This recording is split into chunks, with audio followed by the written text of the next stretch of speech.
Try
it again. How about now? Do you have a connection now? David, David, David. I can hear you, David. Oh, got a whole bunch of feedback.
The meeting will reconvene.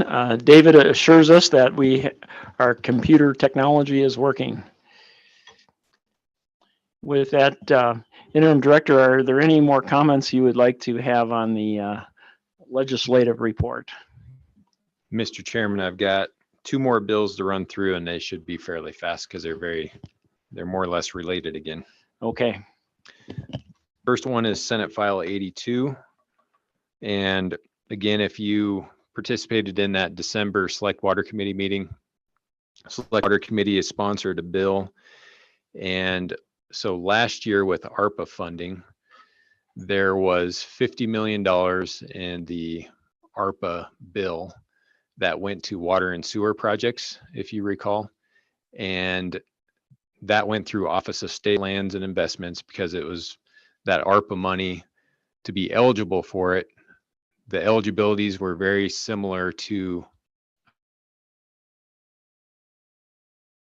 municipal type projects. So Select Water Committee at that December meeting put together this bill to increase that funding from $50 million to $89.3 million, so an additional 39.3. And the reason for that I recall was there was a lot of projects that applied for that water and sewer money, way more than could be funded. And they got a certain distance down their original application list. And there was some discussion back and forth between Select Water and Office of State Land Investment staff in regards to getting down to a certain ranking, I think, in that original application. And that's how they came up with the 39.3 of additional dollars for priority one rankings. And priority one being a sponsor, a town had 3 different projects they applied for. They typically ranked them. And so they would get their first priority. So once this started in the legislative session, it became apparent that there was a duplicative bill because there was also House Bill 195, the American Rescue Plan Act appropriations, and where all the different funding from last year originated from. And that's what set the $50 million last year. So at the same time, well, I guess I'll go back to Senate File 82 and let you know how it went. So again, it was just adding $39.3 million to the original $50 million.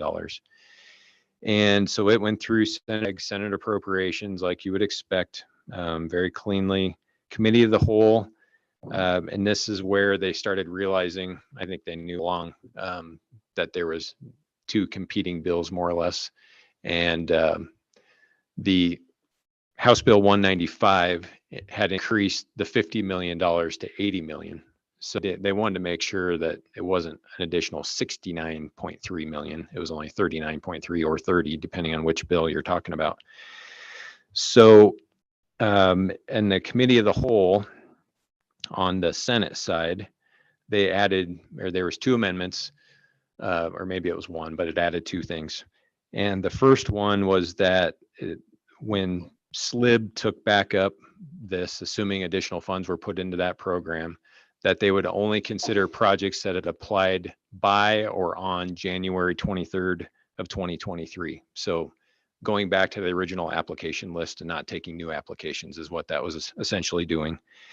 And then they also reduced dollar for dollar, and I won't get into that because it got real confusing, more or less reduced their 39.3 in Senate File 82 to 9.3 because it was known that there was already 30 million in House Bill 195.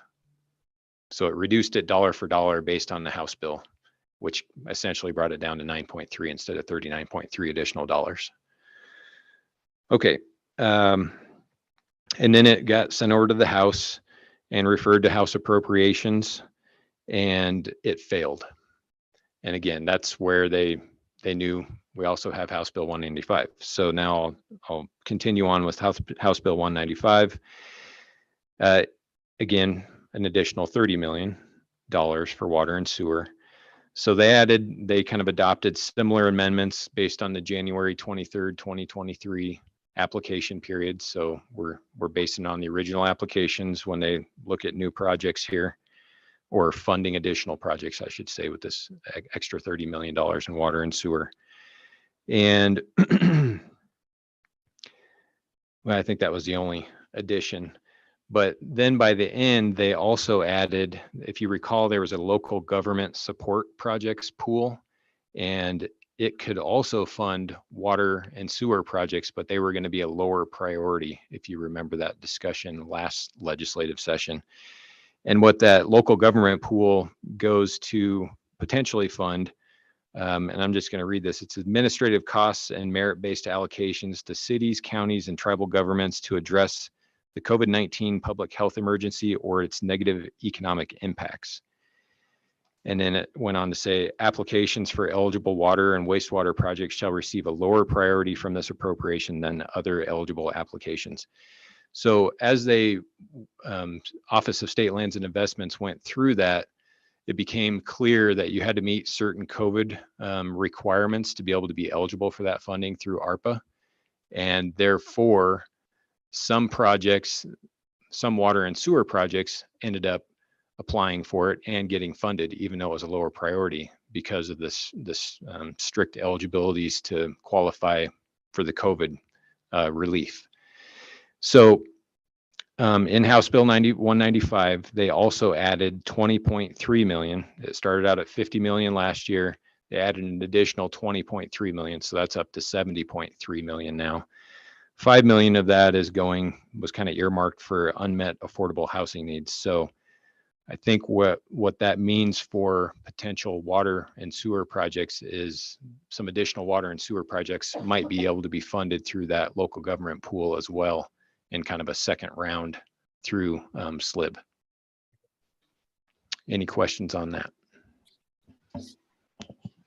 Interim Director, oh, go ahead. Mr. Chairman, Yes. Jason, I'm confused about the 30 million. That's all through the SLIB and that's state funds, correct?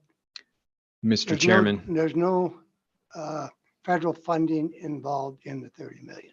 Commissioner Suker, the additional 30 million in the ARPA Act appropriations, House Bill 195, are ARPA funds that have been provided to the state of Wyoming from the federal government.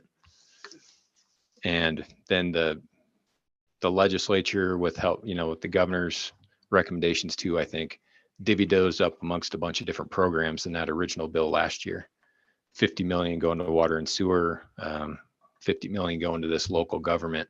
There were funds left over this year, because if I remember right, the governor used, and don't quote me on this, I'll say half the funds, not knowing what next year is going to bring.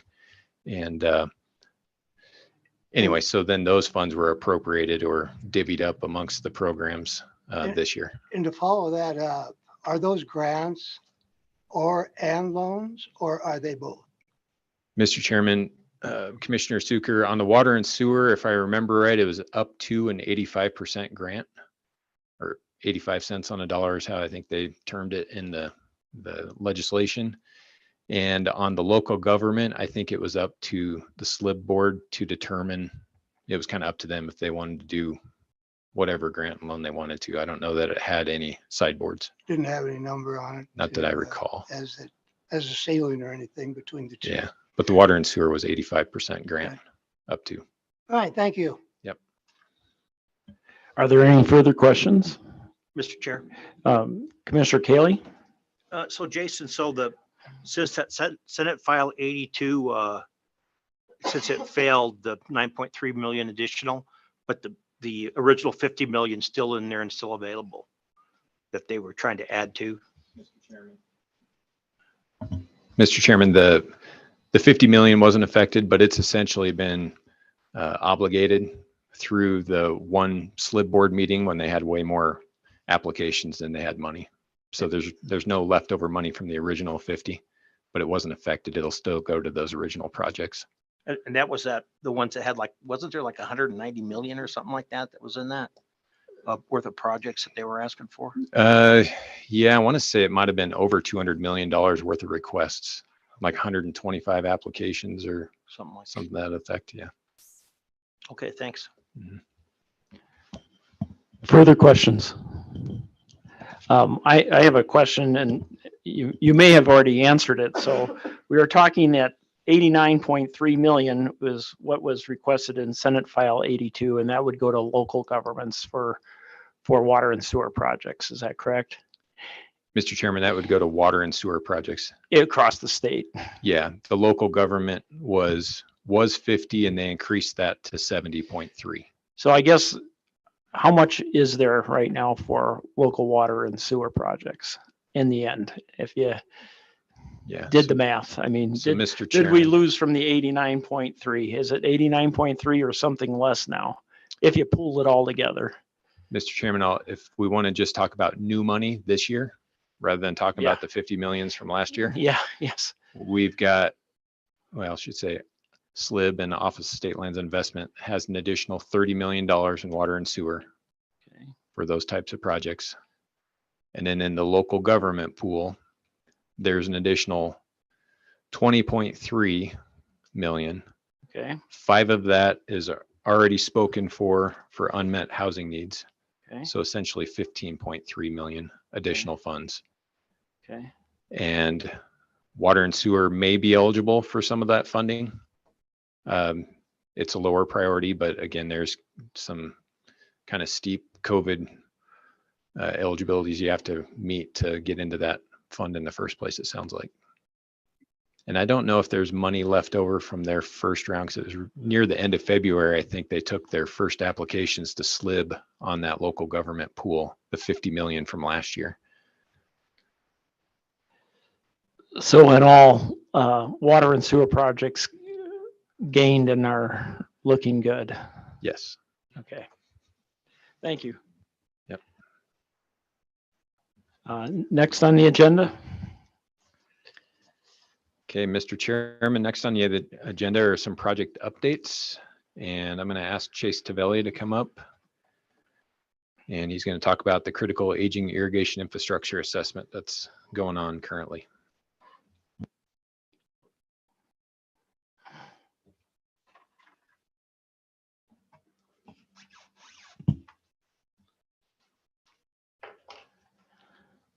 Mr. Chair, Chase Tavelli, Water Development Office Planning. Here to give you an update on the critical aging irrigation infrastructure project that we have going on, and a little bit of history for some of the new folks. It's all in the title, basically. So Goshen Irrigation District had a tunnel failure, and that got a lot of people wondering about what state of affairs our irrigation infrastructure is in right now across the state. So this study was born. It was funded last year at a appropriation of $500,000, and we hired an engineer for that, and we've been really working hard on it. And the way to look at this, I think, probably is we're starting off with it's a funnel. We've got a lot of structures that we're considering from previous Water Development Commission reports, talking to irrigators, and then we're going to apply variables that'll help trim that down. Okay. Part of what we had to do was go out and do 10 meetings across the state. Those meetings are completed. They were highly successful. They were well attended, anywhere from 14 to 35 people, depending. We had a few that were in the 30s, actually 4 that were in the 30s. So that's pretty good attendance. And we're talking about irrigators mostly, and then some NRCS staff and occasionally a Bureau of Rec person. Part of what we did at these meetings was we introduced the study to everybody. And then the biggest question that we were getting early on is, well, we know we have a problem. How do we fund it? And so I got up and I would give a little presentation about the water development funding that's available. And then an NRCS person would get up and talk about NRCS funding. And then the Bureau of Rec was kind enough to do a recording for us that we played for Bureau of Rec funding. And then we had kind of what we were calling non-traditional, like NGO type funding opportunities that are out there. That was also part of the meetings. So the meetings went great. To kind of talk about the level of effort that the consultants have put in, we have 157 entities, irrigation entities, on our irrigation system supply survey. And They reached out to all 157 of them. And in addition to that, they contacted numerous conservation district personnel, NRCS personnel, hydrographer commissioners, individual irrigators. So they put in a good effort. There were 18 site visits, 17 or 18 site visits that have been conducted to date, where our consultant was on site looking at multiple structures at each of these site visits. So eyes have been on many of the structures that are out there already. And for instance, Cade and Midvale and Goshen were visited. So, some of the bigger districts have been seen.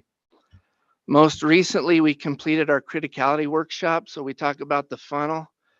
Our criticality workshop is where we defined variables that we will apply to each structure to develop a ranking. Okay. The first thing we're going to sort on is the structure poor or failing? Makes sense, right? Next, we will talk about the type of structure. So is it a diversion, a pump station, a head gate, a measuring device? We're basically looking for structures that if they are lost, irrigation stops for the system.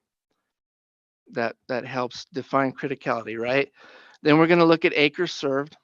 That causes a little bit of an issue for some of the smaller districts that are out there. They're like, hey, we don't compete acreage wise with these other guys. So where do we fit in? But they're being considered. But right now we are looking at the big catastrophic events that have a very severe impact. A second phase of the variables, which will be applied to the smaller part of the funnel, is looking at things like collateral damage, so human health and property. Are there permitting challenges as part of a replacement or a rehabilitation?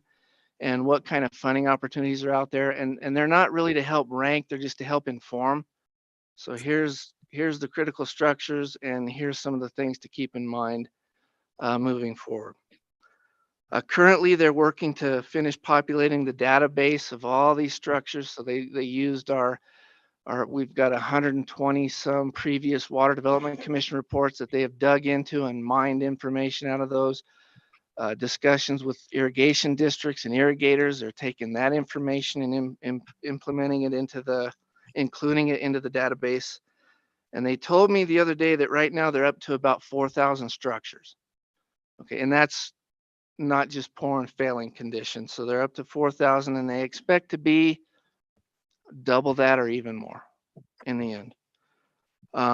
So working hard on it. The meetings went really well. Some commissioners were able to attend, some legislators were able to attend, and pretty successful project so far. Can I answer any questions? Thank you, Chase. Are there any questions for Chase? Chairman, Commissioner Glick. thank you. Chase, I got a question for you about when you say structures, are canals considered a structure? But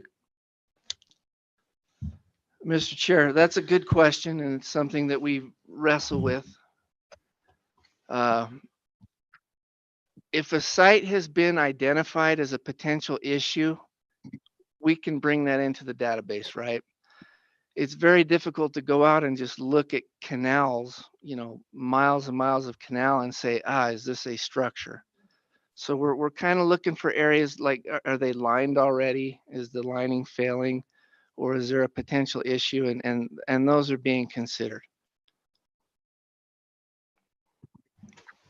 Chairman, I guess the reason I was asking was because, I know a lot of canals some of them are 100 years old, and over time, while cleaning, if it's on a hillside, it's not where it originally was, which could cause the water to not flow as easily in certain areas, where it slowly kind of sloughs off the end, So the canal is not I guess it needs to be redesigned or brought back to where the original canal was designed how it was supposed to work. So that's the reason I was asking about the canals. 'Cause I know there's some up there in our area that are not where they originally were, and it causes the canal to slow down in certain areas, and that causes a lot of sediment to fill up it just causes all kinds of issues because you can't push it uphill after it gets out the other end. Thanks. Mr. Chairman, some of the discussion we've had too is how do you get a handle on that miles and miles of canal? Some are going to be in cut sections and some are going to be perched or where they have, you built up berms to basically create the canal. And are they more prone most likely than something that's cut into a hillside or something like that? But I think ultimately we're very dependent when Chase says, we're expecting 10,000 different structures by the time we're said and done. We've got $500,000 to do this. We're going to be very dependent on those sponsors, those districts to help identify where they think they have problems on canals, especially because we're just not going to be able to go out there and look at thousands of miles of canal. We don't have the manpower or the funding to be able to do that. So inevitably something's going to get missed. Inevitably something's going to fail. Maybe as soon as we're done with this study that wasn't identified, but that's just the nature of things. And like I said, we're dependent on sponsors to help us out with this. Chairman. Commissioner Glick. I guess one of the things that worry me is like we put in a new structure way down the line from the top of the canal. And then we put another one in and farther down. Maybe the canal is a little bit lower than it should be in that area. We put the first structure and then you get down a little bit farther. And if you ever fix the canal to where it's supposed to be, that structure might sit too low in one area. I was just like, to make sure that it has the right drop, I guess, the 2% or whatever it is, from one structure to the other to make sure one doesn't sit higher. Like one might be an original place, but the upper one might be a little bit sloughed off there. And then when we go and put the structures in, then it doesn't jive at the end to try to get it to flow right. That was one of the reasons I was kind of thinking about that. Thanks.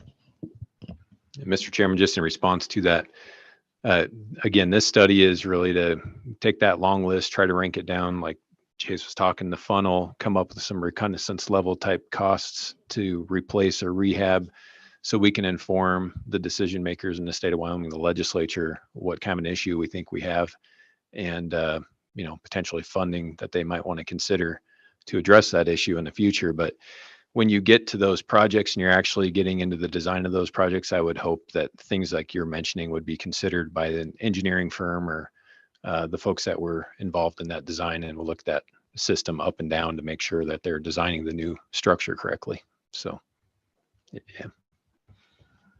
Mr. Chairman, Commissioner Suker.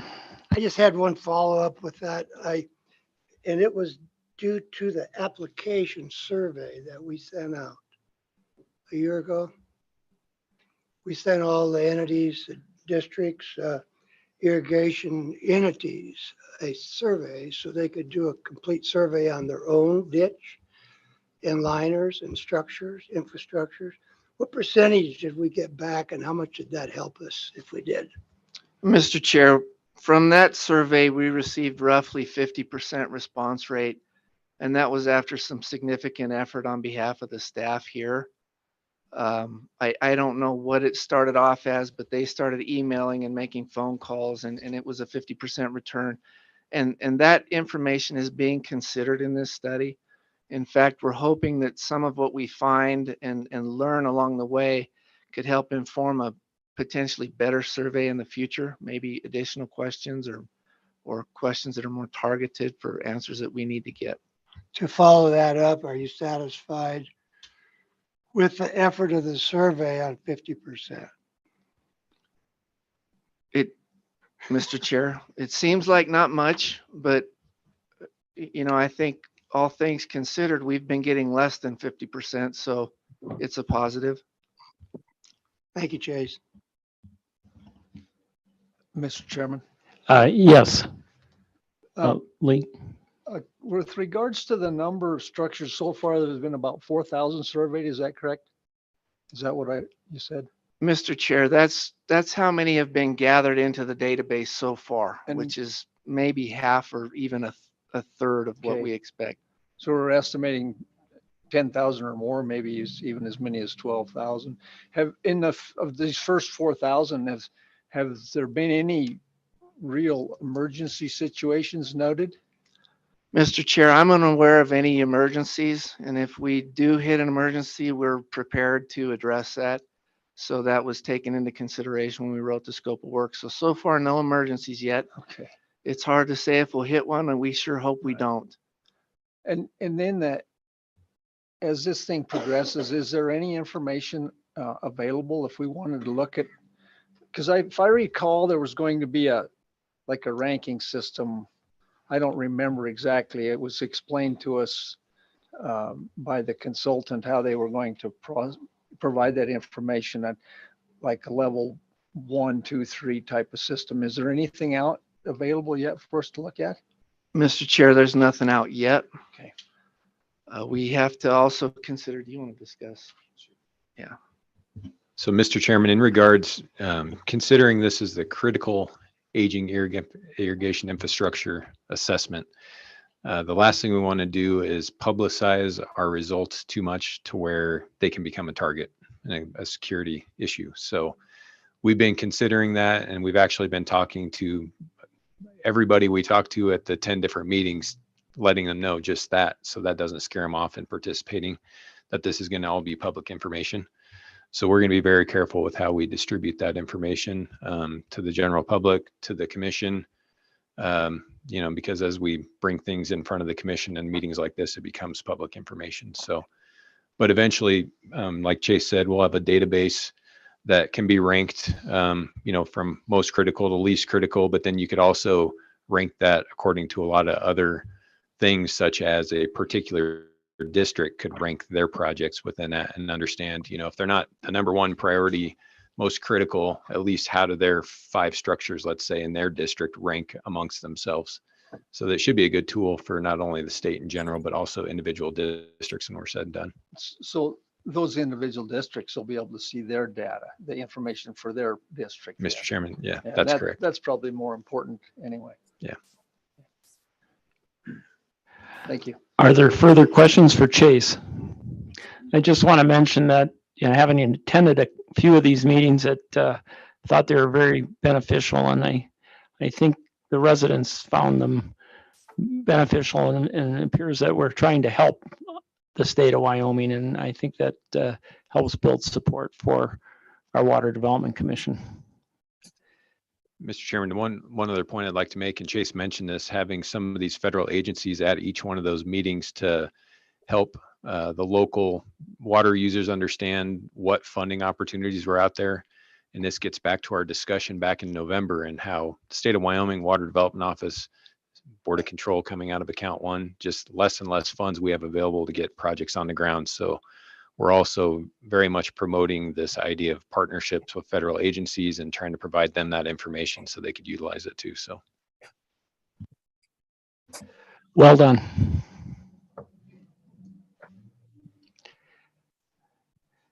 Next on the agenda, or you have any further more, Chase, or Mr. Chair, I'm all done, and I'm ready for Laprel if you are. Laprel, rock on? rock on. Mr. Chair, I will rock on.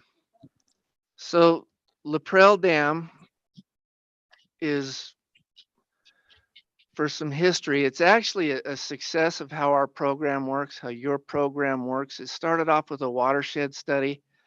A level 1 master plan was recommended out of the watershed study.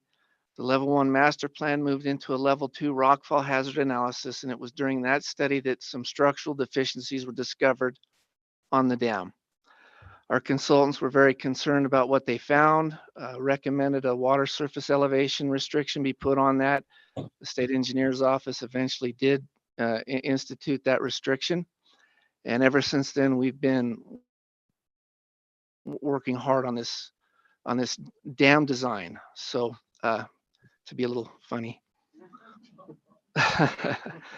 So an update on the project itself. This summer, we completed a very successful, I didn't complete, a successful drilling program was completed in spite of some unique challenges. On the left abutment, for some of you who have been there, if you remember, it's pretty much a cliff. And so we had to hire a helicopter to bring the drilling rig in, and was able to go up there and look at some of that. It was pretty amazing, pretty nice spectacle to see a water development project going on with helicopters flying in rigs. So anyway, that was very successful. It's come in significantly under budget so far. We're, over $100,000 under budget. There's still some things to finish up relative to site reclamation, which will be done this spring. So we're expecting a good under the bid. Right now, they're working on a concrete mix design as part of the drilling program. They drilled 2 areas to look for aggregate sources. Those turned out to not be very ideal. So we've switched directions a little bit, and we're now looking at 2 commercial sources that are in the area. A physical model and actual model of the dam is being constructed right now in a lab in Seattle, Washington. This is going to help with the spillway design so that we can see how the water, it's a flip bucket design, so the water comes off and shoots out. So we know where that's going to land, so we can design a scour pool. I always say we, I apologize. I'm not doing anything. I'm paying bills. Anyway, I'm sorry. It's all of us, we. Permitting, we have met with the United States Bureau of Reclamation in February. Jason was there with me on that, and it was determined then, the Bureau of Rec informed us that they're going to be the lead agency on this and that we will need to cooperate with the Army Corps of Engineers, and they are expecting an environmental assessment. They said a CADX is probably not feasible, and right now they're not expecting an EIS. You never know what might happen. So right now we're on the path of an environmental assessment. We'll be meeting with the Army Corps of Engineers later this month, I believe. Yes, on the 23rd of March, we have a meeting with them. That's it for the study itself. Now there's, from the infrastructure bill, the bipartisan infrastructure law, or the IIJA, they're both the same thing. There was $100 million in there for a CARES Act dam that met certain specifications. Our dam happens to be one of those, the only one in the country that meets those requirements. So the governor submitted a letter to the Bureau of Reclamation stating these concerns that he has with that it's a potential hazard and all the other requirements that were in the IIJA, and requested the funding. In the meantime, our office had to provide some information back and forth with the Bureau of Reclamation so that we could show that it is a CARES Act dam and some of the issues that we're having with it. Fiscal year 23, the Bureau of Rec allocated $5 million to be used for a, out of this 100 million, this 5 million for planning and design, I believe is what it was specified for. And our office, through this process of working with the Bureau of Reclamation, submitted an application for that funding. We have received a draft financial agreement from the Bureau of Reclamation for this funding. We're reviewing it right now, and we fully expect to receive this funding. We were at a conference not too long ago where they basically announced that we were getting the funding, that it was for LAPREL. So we feel very positive about that. And kind of in parallel and kind of as we went along, we basically requested the remaining amount that's available. The latest cost estimate is $118 million. And that is, if I remember correctly, that's through the midpoint of construction, that estimate. Right now they're expecting a 2026 beginning of construction timeframe. So obviously $100 million isn't going to cover it. We hope it will. We don't know for sure. Things could turn in our favor. But right now we're looking at 118 million. And so we have requested all of the funding. And the reason for that is fiscal year 24 is going to come out pretty soon. And we would like for La Prelle Dam to be the first on the list and for everybody to know in the Bureau of Rec that, yes, we can spend all this money. So Thank you, Chase. Are there questions regarding the La Prelle Dam for Chase? Chairman, Commissioner Glick? like you stated, we're in that EA status, I guess. Would it cost significantly, would the cost significantly increase if we need to do a EIS? Or how would that work? Mr. Chairman, I believe the cost would increase. I don't have a good feel for how much, but the public scoping periods change a little bit. And I don't know, that's the main thing that I recall from my past experience with NEPA, but the cost would definitely go up. I don't know if it would double or, 20%, but hopefully we don't have to worry about that and don't get to that point. Because this is a reconstruction project. There's only so many alternatives and I think there's been 5 or so different alternatives looked at. And the technical feasibility of each one really lends itself then to what's been proposed as the most favorable to move forward with. And that's the downstream reconstruction of the dam, a couple 100 feet downstream, roller compacted concrete dam. So, and we've got fairly minor, I would say, potential environmental impacts with the footprint and what's there in La Prelle Creek and some cultural resources to consider. And I think there's already been surveys being done on potentially threatened and endangered plant species. So I think we're sitting pretty good right now. But again, going to be having some more discussions with both the Corps and the Bureau at the table here shortly. Thank you. It's too bad the category X didn't go through. Thanks. Are there further questions regarding La Prelle? Hearing none, Chase, do you have further reports for us? Mr. Chair, I do not. Thank you for your excellent reporting. So, Mr. Chairman, I'd like to call Barry Lawrence, our Deputy Director of Planning, up. He's going to talk about the couple of projects that are on a different track, I guess, for consultant selection because of when they came up late in the year last year. Great. Good afternoon, Mr. Chairman, members of the commission. I'm going to talk to you about the 2 projects that Jason just mentioned. As mentioned, it was amended into our omnibus water planning bill. The 2 projects were the Green River, Little Snake River Basins Conveyance Loss Study, Level 1 study, and a Rollins Water Master Plan study. Both those projects were amended in on December 7th by Select Water. And I think actually looking back at the tapes and all you listen, that Senator Hicks mentioned that he was going to do that the following day. So the commission was briefed of that activity. The bill was amended for the conveyance loss study to the tune of $500,000, as we've discussed already, and for the Rollins Water Master Plan, $250,000. So those are the 2 projects that were amended in. And obviously, because they were amended in the 11th hour, we hadn't done consultant selection and gone through that process. It starts in March, and we're going to be talking about that here in a minute.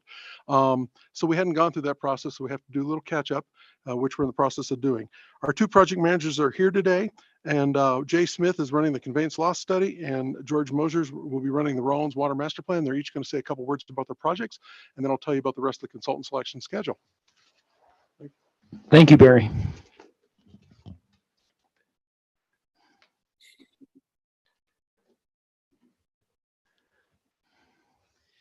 Mr. Chairman, my name is Jay Smith and I'm project manager here at the office. And like Barry was just saying, I am the project manager for the Green River and Little Snake River Basin Conveyance Loss Study. Quite a mouthful. I'll just go over the scope in general and just the meat of it. Essentially, what the scope requests a consultant to do is identify sites that can represent a larger area. So whether that's based on geology, soil type, access to some of these irrigation ditches or canals, and then develop methods for measuring conveyance loss and also for consumptive use, and then to characterize return flows. And then after all of that, that data is compiled to come up with a tool that can be used to quantify these for both basins. And with that, if there are any questions, if you want any more detail, I'll stand for those. Are there questions for Jay regarding the conveyance loss study? Chairman.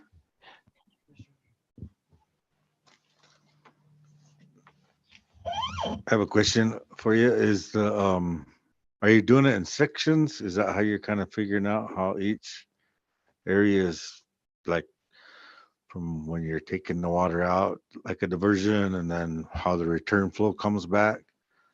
And that's like, well, that'd be kind of tough to figure out how to do that.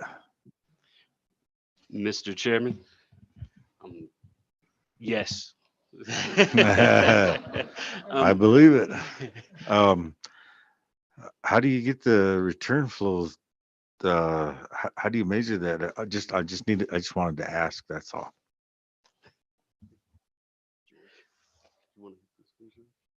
Mr. Chairman, while George is maybe coming up to help out with that answer, the intent of starting this study sooner rather than later and trying to get through this selection process is to, we know this is going to be a challenge. Anybody that's irrigated and understands the complexities of what goes, through to evaporation versus phreatophyte plant loss versus deep groundwater and doesn't show up for months or years, it's going to be a challenge. So the thought being, once we get a consultant on board, is to have these discussions, and before we can choose which reaches are going to be most representative based on soil type or what have you, so we can kind of come up with numbers that can be used in other areas of the basin. We're also going to need to know when we identify what ideally we would measure, we're going to have to work with those landowners too to see, are they okay with us measuring on their property?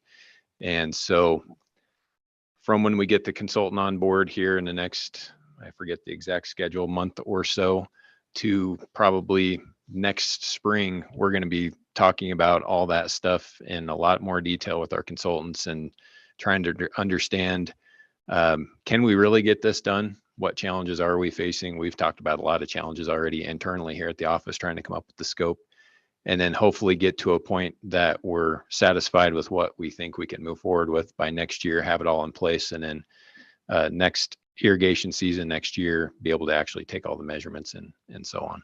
So George, if you want to address the Return flow. return flow idea. Mr. Chair, George Mosier with the Water Development Office. One, I guess first as a caveat to step back, we're still in the consultant selection process for this. So I would hate to, sort of foreshadow what I think certain portions of the expectation might be before the consultant fairly has a chance to, provide what they believe the best approach might be for the project. But at least in my mind's eye, what I'm thinking return flow looks like is the ability to sort of know the geologic material and probably use some previously published, aquifer parameters for the shallow aquifer to derive a tool that can essentially be scaled at, different areas. If we know, for instance, that a particular canal is a certain distance from a stream section, and we know that we can tease out some aquifer parameters that speak to, how quickly water would travel through that medium, then we would be able to arrive at some sort of formulaic process that could be applied across the basin. That's at least conceptually my thinking of it. But I'm sure hopeful that the consultants are a heck of a lot smarter than me. So. Well, thank you for your answer. I was just curious how that worked. I guess when we finally select a consultant, maybe we can ask that question then. Thanks. You're welcome. Any questions for George or Jason on this topic? Mr. Chairman, Well, Commissioner Cayley Please. Georgia, how many potential consultants do we have for that? Is it 3? So at this point, I think we're asking questions about the conveyance law study. Is that accurate, Mr. Chair? We're, with George, we're asking conveyance law study questions. And I'm sorry, this gets a little bit complex. So I came up to answer a question about the return flow component, but the actual project manager for the conveyance law study is not me. So I think I'll take a seat. Are there questions for George on the conveyance laws? Commissioner Suker? Mr. Chairman, I do not have one for him. I have one for maybe who's coming on board. Okay, Thank you. thanks.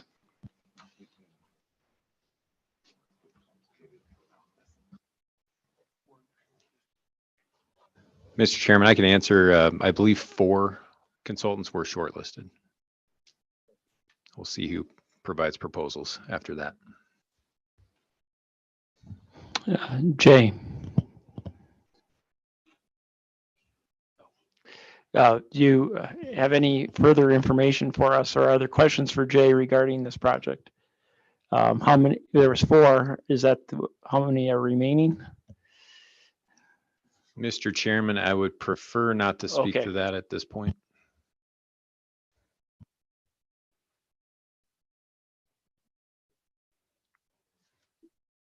Any questions for Jay? Hearing none. Thank you, Jay. Thank you. All right, we'll have George come back up and talk about Rollins master plan real quick. Oh, I'm sorry.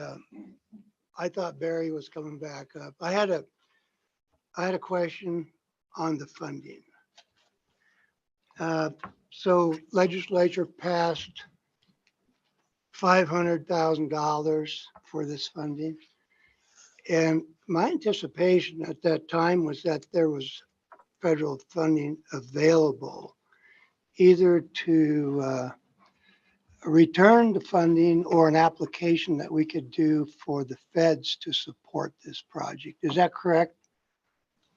Mr. Chairman, we had that conversation with the state engineer's office when we were working with them on the scope of work, and they're not aware of anything that's been publicly, I guess, expressed to them in regards to that. But we're continuing to kind of keep our ears open on that Inflation Reduction Act funding if something becomes available. Or I know there's a pre-solicitation coming out from the Bureau anytime now to talk about some of this IRA funding and potential eligible projects. And that's more along the lines of these drought resiliency, efficiency type projects, long-term projects, rather than the SCPP, System Conservation Pilot Program. And that might be something we can suggest on types of projects, is also types of studies that maybe should be eligible, or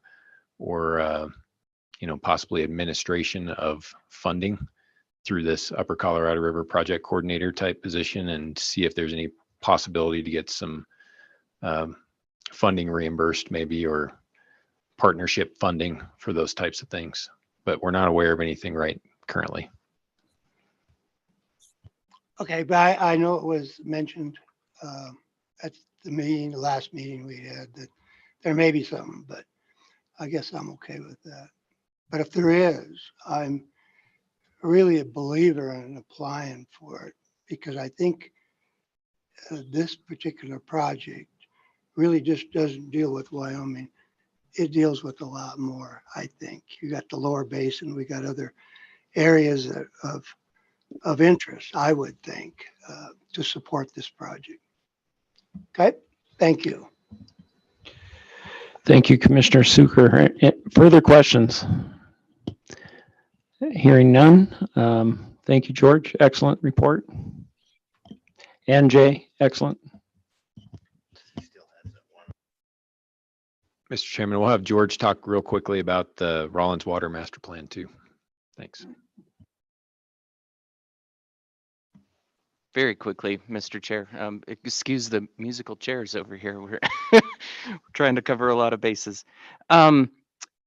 The Rollins Water Master Plan, as Barry Lawrence indicated earlier, was an amendment in by Select Water for $250,000. Water master plans, keeping in mind, are kind of our high level conceptual look at a water system, identifying challenges and helping them plan for the future, maybe this 10, 12, 15-year kind of planning horizon.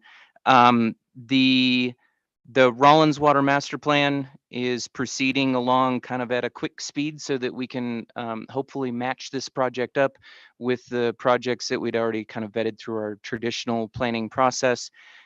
With that said, the office already had a site tour in early February.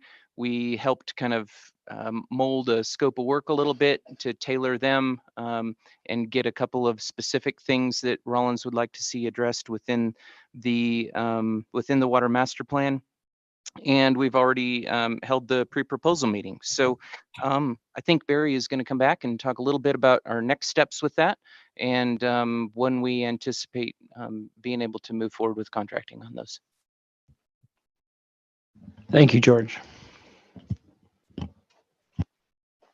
Okay, Mr. Chairman, end of the musical chairs. I'll bring this home. As George just mentioned,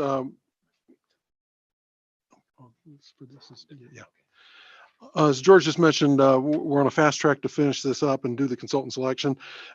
Proposals, or actually RFPs, went out to the shortlisted firms. As mentioned, there were 4 firms on each of the projects that were shortlisted.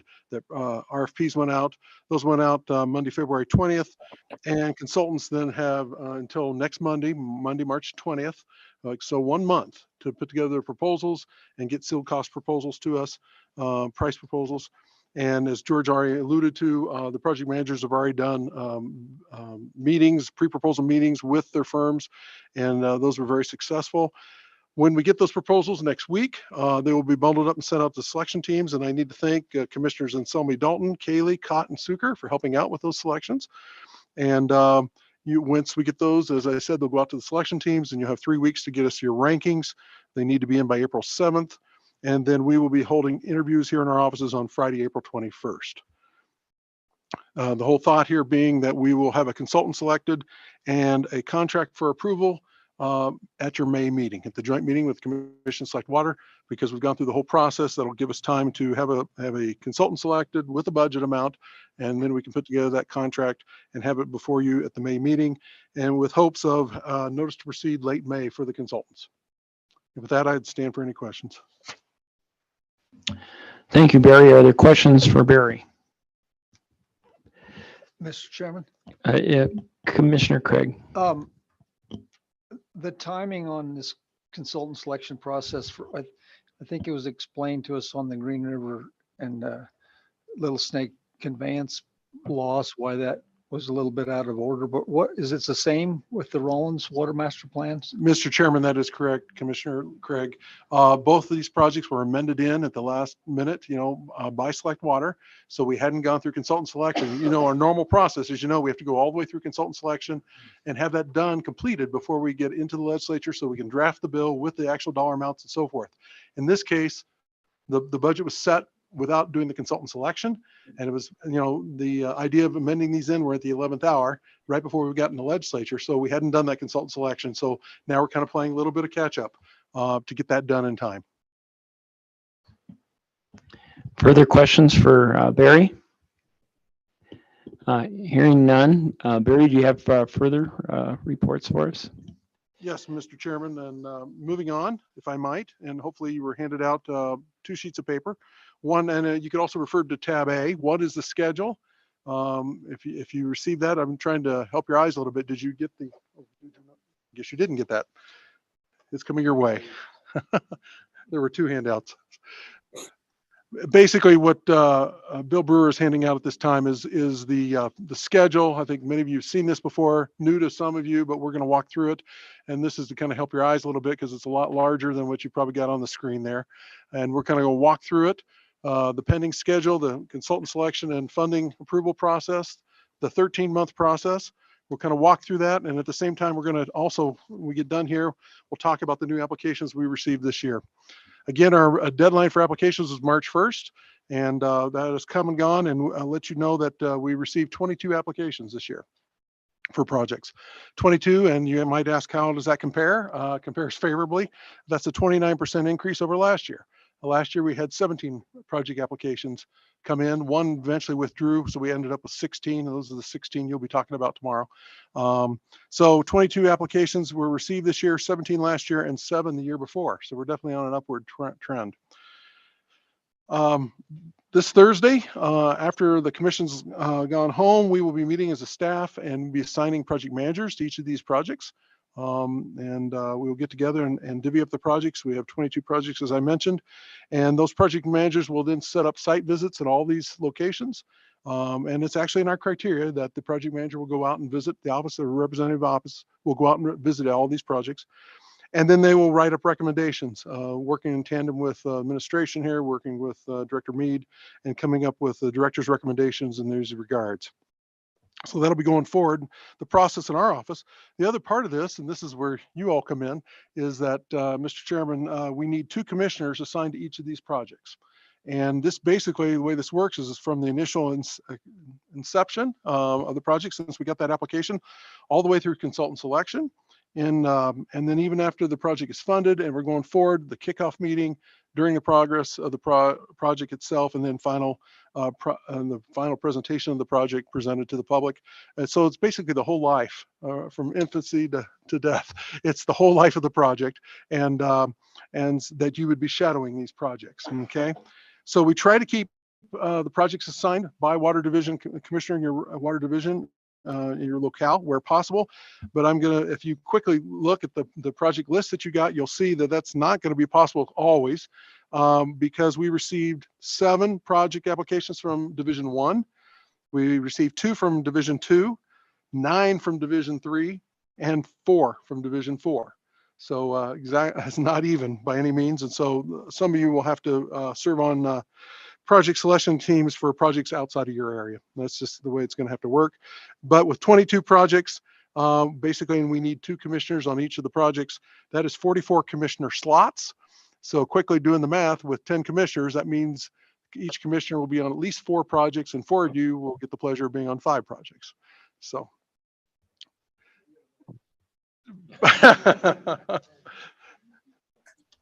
Mr. Chairman, going forward, so as I mentioned, there'll be site visits, there'll be recommendations and so forth made. At your May meeting, May 11th, which is joint with the Select Water Committee, we'll walk through each of these 22 recommendations. So at that time, we'll go through them, we'll vet each one, and we'll have the sponsors here in attendance. You'll be able to talk to them and listen to their concerns and so forth, what they're interested in, and the need for the project. They will be here in attendance. You'll get to hear from all of them. And basically what we'll be seeking in May, at that May 11th meeting, will be the commission's approval, preliminary approval, to begin consultant selection on the 22 projects. Okay, if all of them are deemed eligible and you want to go forward with them. Right after that meeting then, mid-May going into June, we would solicit interest in projects from consultants. That would be statements of interest, statements of qualification. I think most of you know the process, but for those of you new, we run ads in the Casper Star Tribune for 4 successive weeks. We also put it on our HC website. We also put it on the state procurement website. And then we also have a mailing list, or email mailing list. I think it's about 200, David, isn't that correct? About 200 different consultants and people on that list that we blast out the availability of these projects and that we're soliciting interest. So that would be May into June. Consultants would then have about a month to get us their statements of interest, statements of qualification. Early July, our project managers then would do the shortlisting, and we have statutes we have to follow to go through that shortlisting exercise. And ideally, we'd like to get to 5 firms on each project if possible. And as many of you know that have been through this, a lot of times it's not possible to come up with 5 firms, and we may not get that many submissions. But ideally, we'd like to have 5 firms from which to get proposals. As I mentioned, the project managers would do the shortlisting, and then in mid-July, RFPs would go out to those shortlisted consultants on all those projects. And at that time, the project manager would most likely set a pre-proposal tour for the consultants that are in the hunt. And obviously, you would be invited those if you wanted to go, and it's certainly optional. But the consultants would have 1 month to work on their proposals. Those proposals would come into our office mid-August. And here again, we're just tracking down. You've got the chart there. You can see we're tracking down through the year here. And we would get those proposals right before the commission meeting. And this year's summer, August commission meeting is in the Cody Powell area. And we will want to have those proposals in our office in hand so that we can bring them with us to our meeting and distribute those proposals for all the various selection team members that are on the commission. Okay. We'll also send them out to the other people on the selection team. I might mention, for those of you that might not know, on the selection team, typically made up of 5 individuals. It would be the project manager in our office.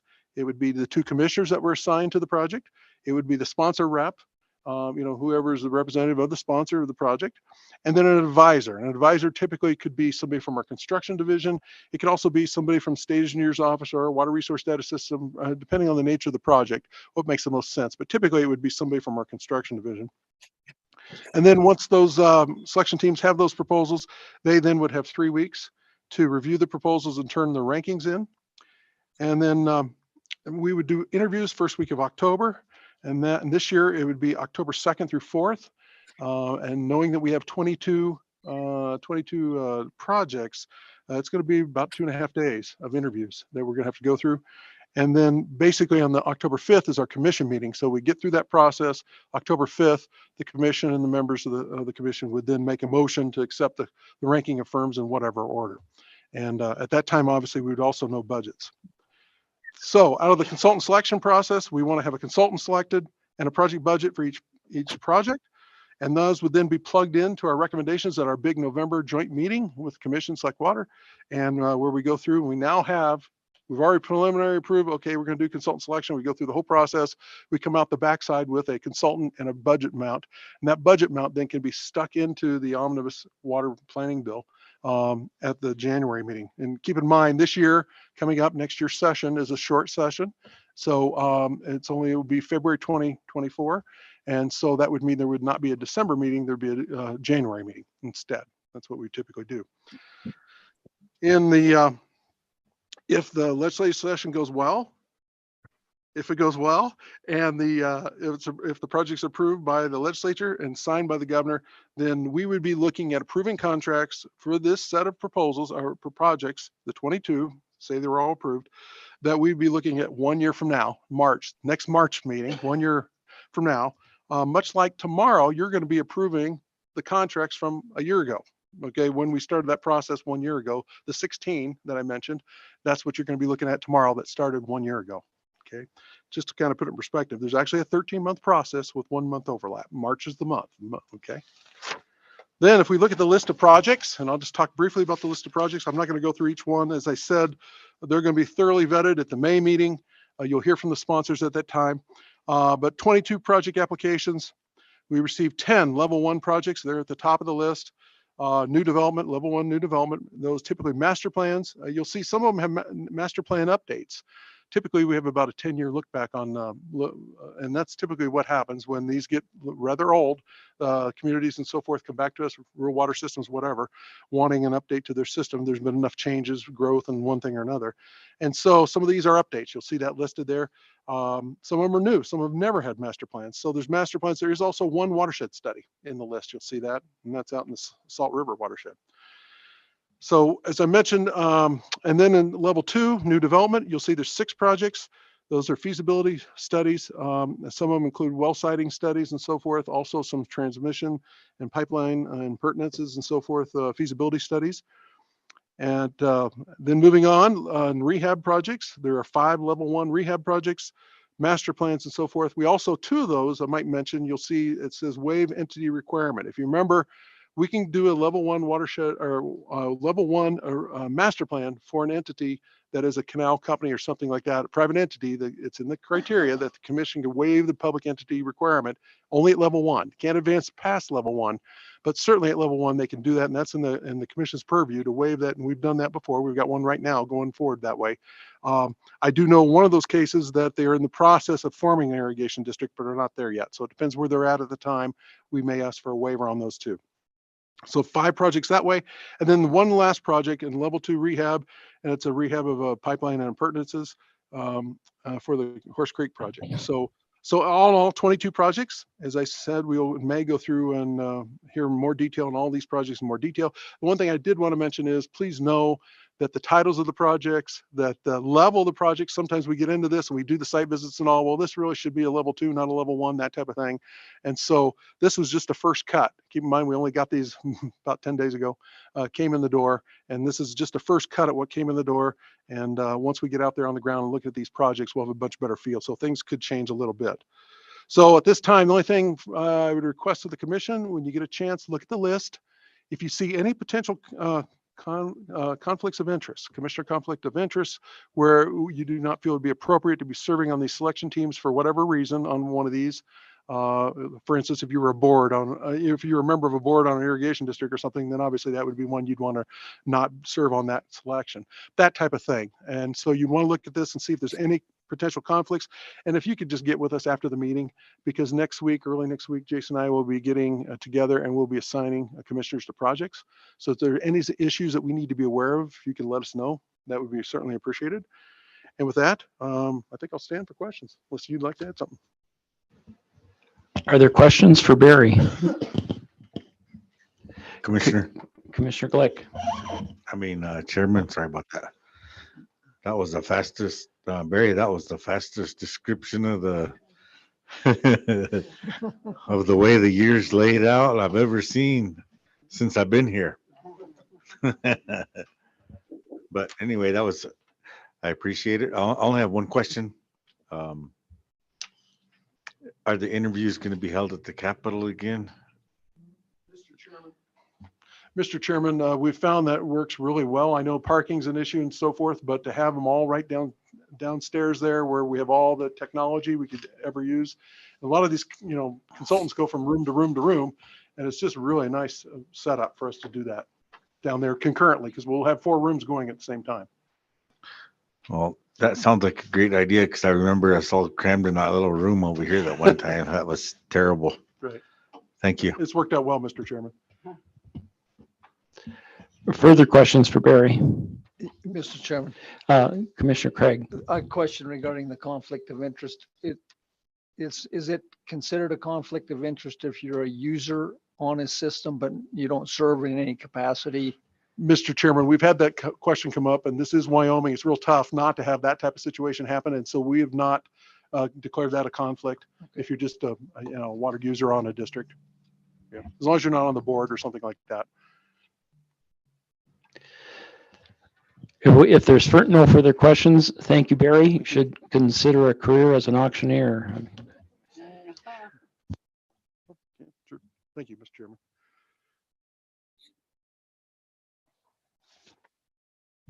So, Mr. Chairman, the next item is just a brief discussion about the summer tour, and I'm going to hand that over to Barry. Thank you, Mr. Chairman. As alluded to, we are planning the summer tour for the Cody Powell area. And I'd like to thank Commissioner Craig. We've been working and going to be doing some more coordinating with you and so forth. We will be staying in the Cody area. A block of rooms has been reserved in Cody for those days. Also, we have reserved the Wyoming Game and Fish Department meeting room facility. I have not been there. I hear it's very new and very beautiful. And so we're going to be there for our meeting. And then, so that'll be the first day. I guess it's, I don't have the calendar in front of me, it's 15th, excuse me. And then the next day would be the tour. And the thought being, and that's in its infancy, but we are going to work out the stops on the tour, working with Commissioner Craig and others. And obviously one of the thoughts we had was starting out of Cody, maybe going up to Buffalo Bill, working our way down. Definitely Willwood needs to be on the list. A lot of interest in that. We've got projects going on and all the issues there. And then working down and viewing some of the irrigation districts and some of the operations down that way towards Powell and end up at Powell and maybe have a feed at Powell that night. And that's what we've been discussing. And then the last day would be the meeting proper, which would be in Cody, back at the Game and Fish. And that's what's being planned at this time. Any questions about our summer tour? I know Commissioner Craig is heavily involved with that.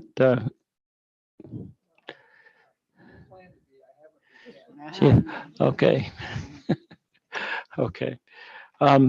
Any further reports for us, Barry? Thank you. Impressive workload for sure. Okay, so mark your calendars for August 15th through the 17th. The last item is just discussion, and we do have some follow-up from a previous meeting on our idle well list that we've looked at as a commission. And I've got George here, and I'll hand out.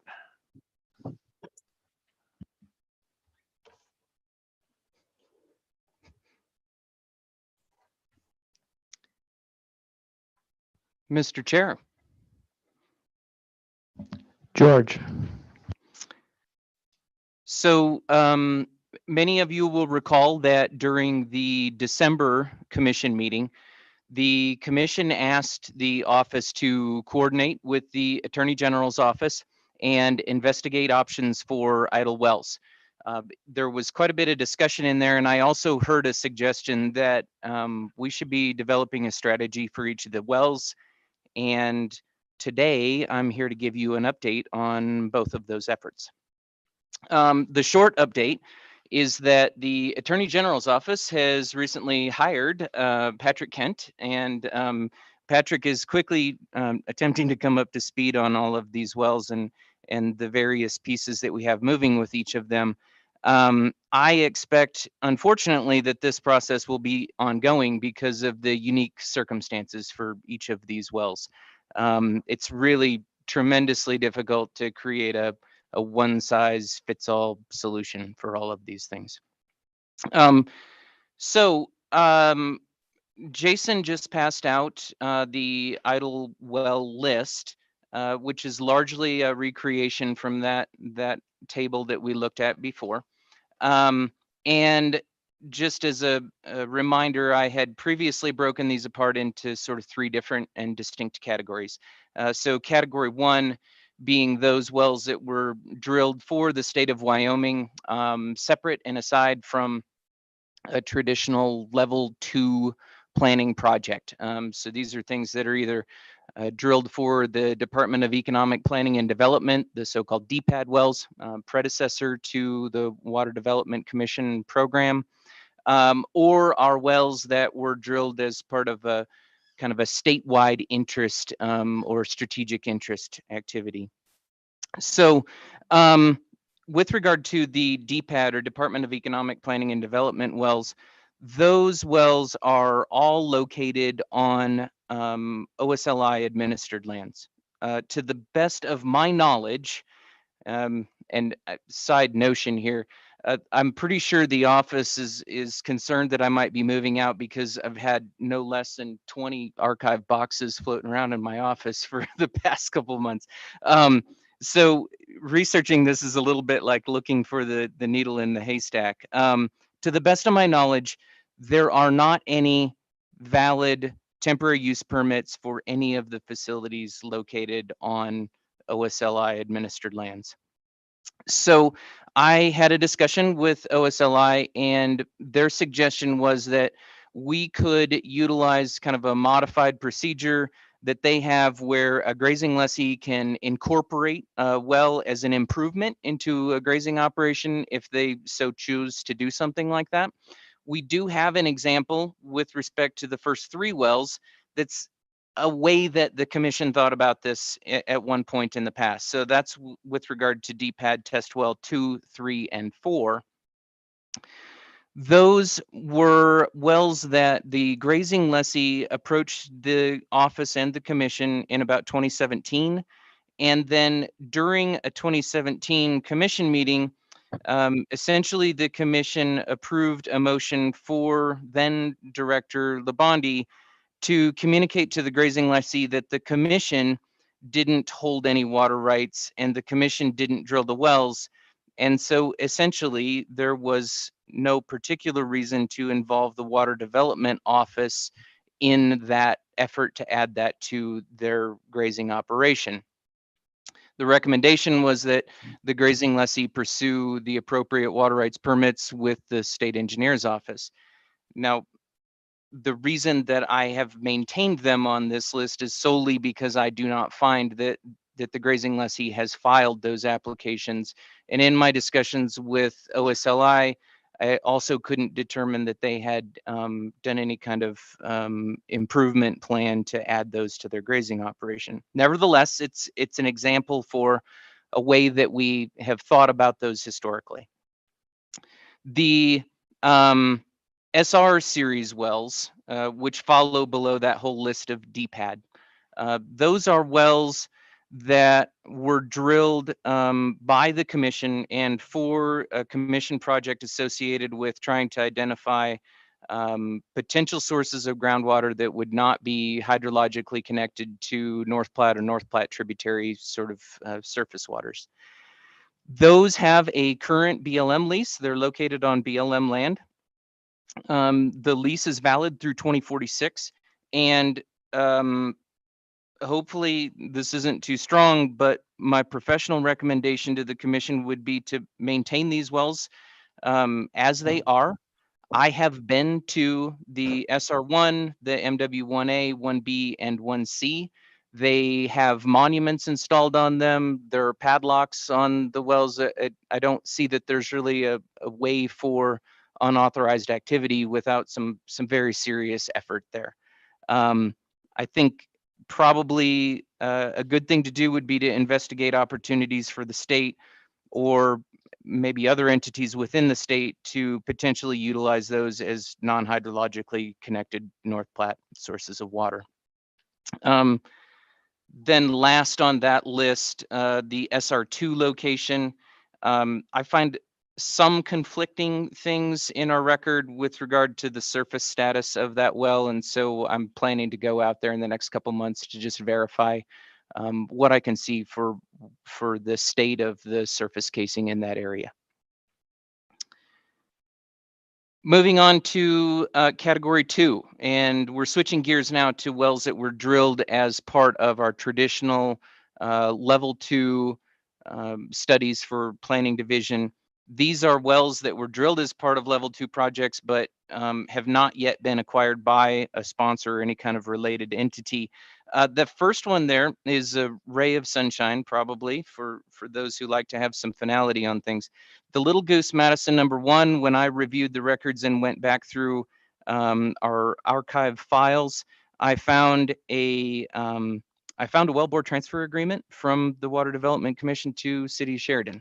And Mr. Kent and I reviewed that, and I think that it's fair to say that any and all interest in that has been in fact conveyed to another entity.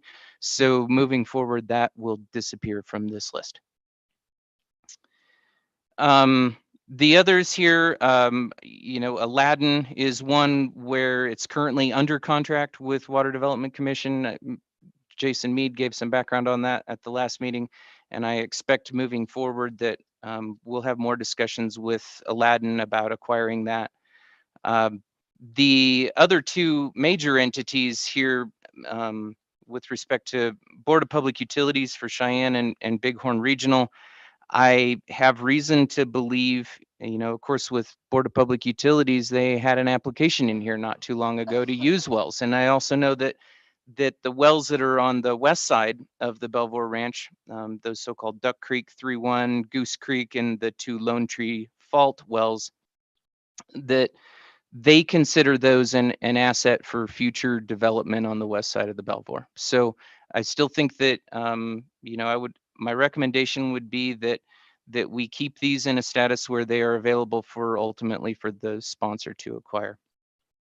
Then the third category are wells that are drilled under level 2 projects, and the office kind of has reason to believe that the sponsor is probably not going to acquire those.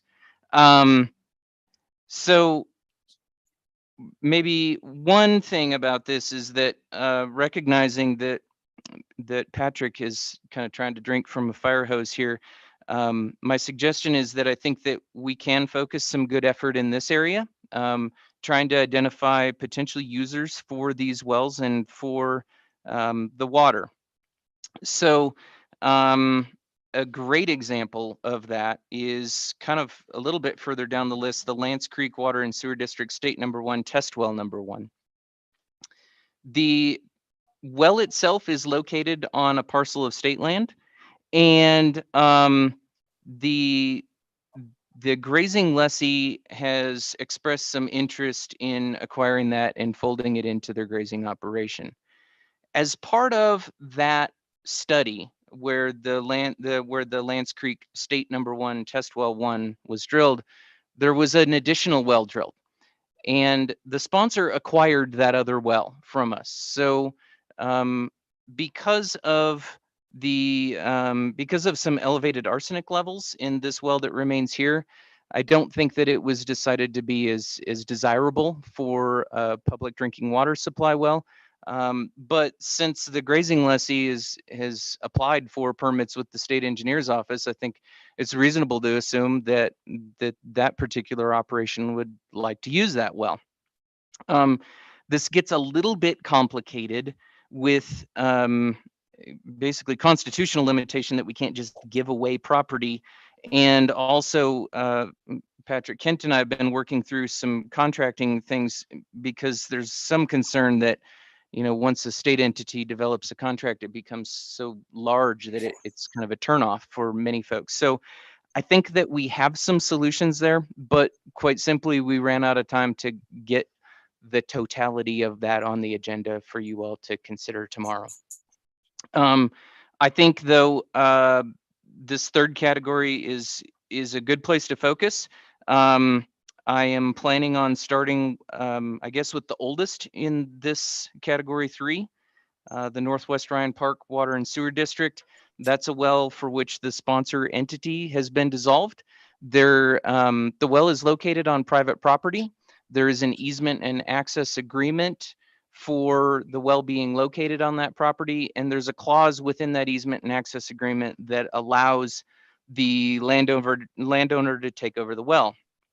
I think, though, we do want to be just a bit careful on this because, of course, the catch would be if the landowner doesn't want this well, then we would probably need to find some way to plug and abandon the facility. And I'm not going to ignore the idea that that costs money. So it would be my hope in these that we can identify ways to, turn over or have either landowners or grazing lessees utilize these, because I guess my idea philosophically is, if the well was drilled under a level 2 project, and if we went to, the idea of what's the feasibility for developing this groundwater source and what are the chances that this could be effectively tied in, then perhaps we've kind of entertained what is the feasibility of that. So from a commission perspective, it may in fact be we did the project, we spent the money to determine that, and then we can have some determination, at which point, if it costs a whole heap of money to plug the well versus somebody acquiring it and placing the water to use, and maybe that's a reasonable outcome for that project. That, I guess, is kind of my plan. Last but not least, the nice thing about the Ryan Park well, there were in fact other wells drilled as part of that level 2 study. Back in 2016, we did plug a couple of other wells there to the tune of about $3,500 a piece for those. So if we would need to plug, this Northwest Ryan Park well, in today's day and age, I'm guessing it's probably about a double that kind of value to think about plugging that. Ultimately, though, the market would kind of bear out what the cost would be for it. Several of these other wells, I'd be remiss if I didn't mention, are much larger diameter and much deeper, and could in fact be much more costly to plug and abandon. So if anyone has any questions on the super fast and quick rundown on idle wells, I would entertain them. Mr. Chairman, Yeah, Commissioner Suker. I just have a couple of items, I guess. The one is what's partially plugged, I guess. That's one question. Yeah, I'll take that, Mr. Chair. The records that I can find for that indicate that a lower portion of that was plugged with a bentonite mixture, and then a cap was put on top. But then I find some conflicting documents that say that it was essentially plugged all the way up to surface, and the smaller string that went to the total depth was abandoned below ground surface. Because of those two conflicting things, that's why I mentioned in the next couple of months I would like to go out there and see that site and determine if there's something more concrete I can find. Okay, the second one is the under contract with the Ladden well. Yeah. Is that under contract with payment schedule or structure, or have we negotiated a price? Or the other thing, have they became a legal entity? Mr. Chairman, we are under a water service agreement with them. So the Water Development Commission, I guess, this well was drilled back in the mid to late 90s, if I recall correctly. So we have a water service agreement. We charge them per 1,000 gallons. I don't remember off the top of my head what that charge is, but if you recall, when Director Labondi was here, we had that discussion, and he suggested that they purchase the well. That would make most sense, as them being a water improvement or a water district, to be under control of their own water source. And since that time, they've worked with various people. That's a very small community up there. They've looked into drinking water SRF funds, I believe, to acquire that, and looking for principal forgiveness. They haven't run that all the way aground yet, but I'm looking forward to hearing from them here in the next month or so with additional information, because most likely we're going to have to amend that contract again, because I believe it expires in July of this year. And we'll have to amend that again, depending on what their circumstances are with acquiring the well, or if they've decided they can't acquire the well because they don't have the funds or the means to do that, then we would have to entertain just continuing with that water service contract. Okay, because that's what I remember. This is quite old now. It's probably 2 years since the contract, or was it a 1-year contract? Do you remember? Mr. Chairman, I believe we did that for 2 years, I the thought last so. one. Yeah. Okay, so we're still working on it, trying to get rid of it or doing something with it anyway. Yeah. The other third question that I had,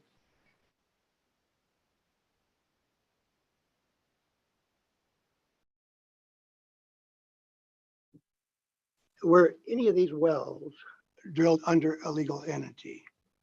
I see some sponsors here, and I guess I can give you a couple.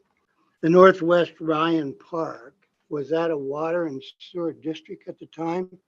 Is that what it's saying? So that probably would qualify. Your sponsor entity has been dissolved, so that's what it says. And then it says the other one is Pine Bluff or Pine Butte, I guess. So that was a legal entity too. So as far as our recollection, all these wells are drilled under a legal entity. Mr. Chair, I think there's perhaps two different questions there. But the simple way to answer that is yes, with respect to Northwest Ryan Park and Pine Butte, both of those were drilled under a traditional level 2 project, so they had a valid sponsor. But through the course of time, things have changed with regard to that sponsor. So Northwest Ryan Park, for instance, they have been administratively dissolved. So with that being said, the responsibility of capping those wells, and they haven't been capped, correct? That is our responsibility, or? Yeah, I think what we're getting at there is unfortunately a little bit of a difficult question, and probably varies case by case, depending on, who now owns that property or who has any interest in acquiring that well. And that's why I guess I offered that a good way I thought to start in on that was the Northwest Ryan Park one. To the extent that I can see right now, the land ownership on the county parcel data is the same owner that we got a signed easement and access agreement with way back when the well was drilled. So I was thinking that might be a nice way to test the water with somebody that's probably familiar with it. Or maybe they would purchase it if the price was right, because here's my opinion. We have no reason to carry these wells. We could, in my opinion, we could discount them and be better off than capping them or paying the expense to cap. Yeah, that's also going to vary on a case by case basis Right. because there is an easement and access agreement associated with the Northwest Ryan Park well, which basically gives them the option to acquire that well for no more than the cost of consideration for the original easement and access agreement. So But I mean, I do suspect that's those something ever- that the AG's office would need to evaluate is whether that could be renegotiated. But in my mind, it perhaps seems like it'd be difficult to renegotiate that. Yeah, because there's no term limit is what you're saying. In other words, they can come back and still retain that well. We haven't received ownership from them, correct? We drilled it for them, still our well, and they refused to take it, correct? On the right list? Well, if we're going to Or talk, refused to buy it or purchase it? Mr. Chair, if we're going to talk, I guess, specifically about the Northwest Ryan Park, that each one of these is the devil is in the details. The entity is administratively dissolved. Right, The sponsor doesn't exist anymore. that's right. So maybe that they can be, whoever's land they're on, can be a negotiated price for them to purchase or at The- least pay something. Because if we have to cap these wells, and eventually they date back to 1993. That's a Yeah. long time ago. Yeah, it sure is a long time ago. But I would reiterate it, especially in this case, that there is an easement and access agreement which the landowner for that well location negotiated the terms under which they were going to allow a well to be located on their property.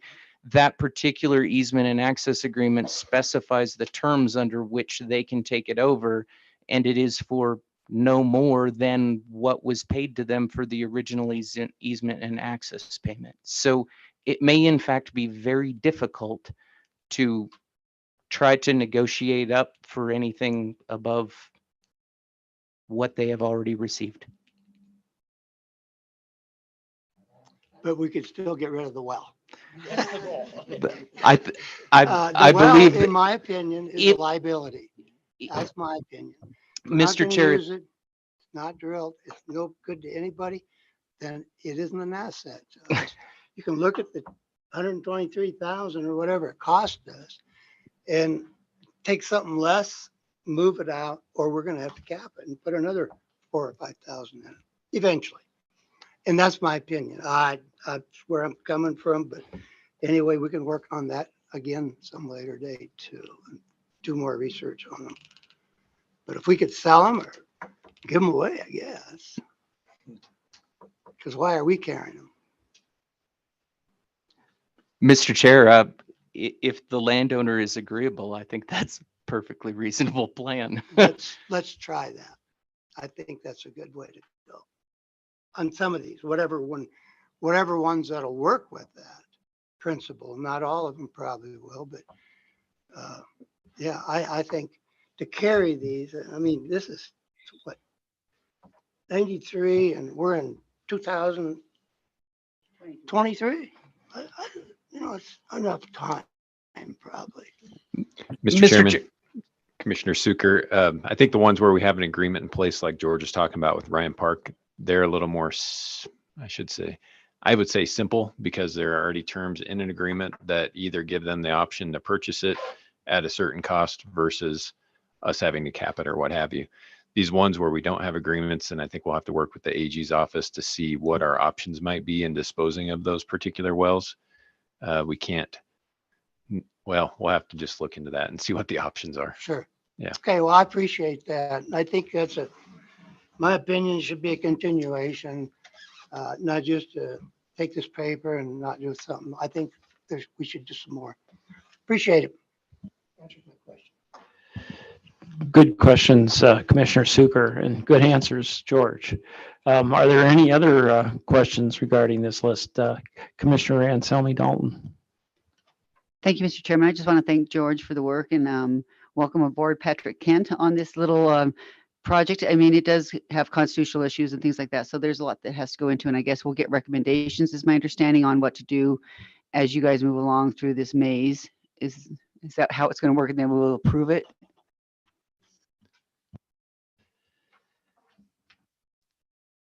Precisely. I think this is probably going to be an ongoing discussion, and as we develop, more firm plans for each of these cases, then you can expect to hear more about it.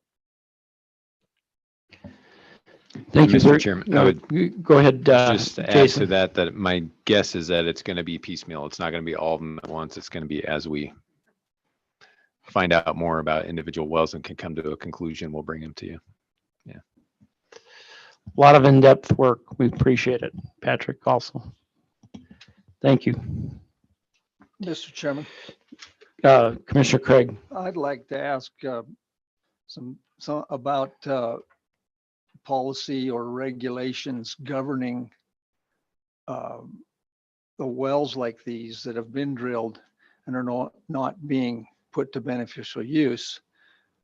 I'm assuming there must not be a time frame, because 30 years ago, this one well was drilled and is still not being used.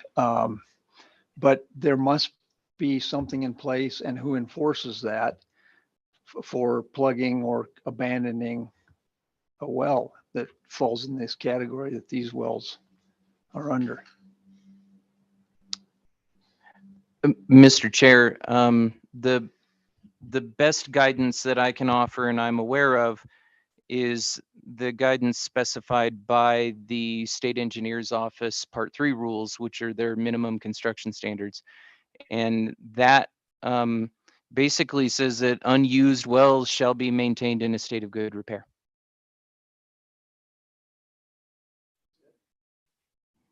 That's it.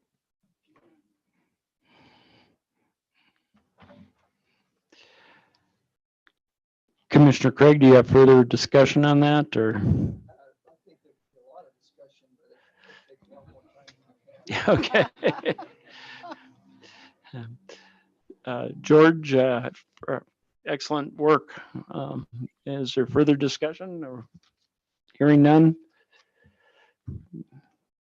Great work. Thank you, Mr. Chair. Look forward to future discussions.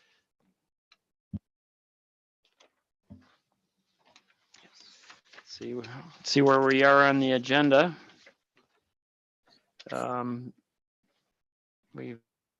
Is there any further discussion in general? Interim Director Jason Mead. Mr. Chairman, the only thing I would, sounds like you were already discussing this before the meeting started, but tomorrow is election of officers, and so be thinking about that. That'll be one of the first items on the agenda tomorrow. Other than that, I don't have any other discussion items. Thank you very much. With no further discussion, do we have a motion to adjourn? It has been moved and second to adjourn. All those in favor say aye. Aye. Aye. Thank you. Tomorrow at 8:30, we'll meet again.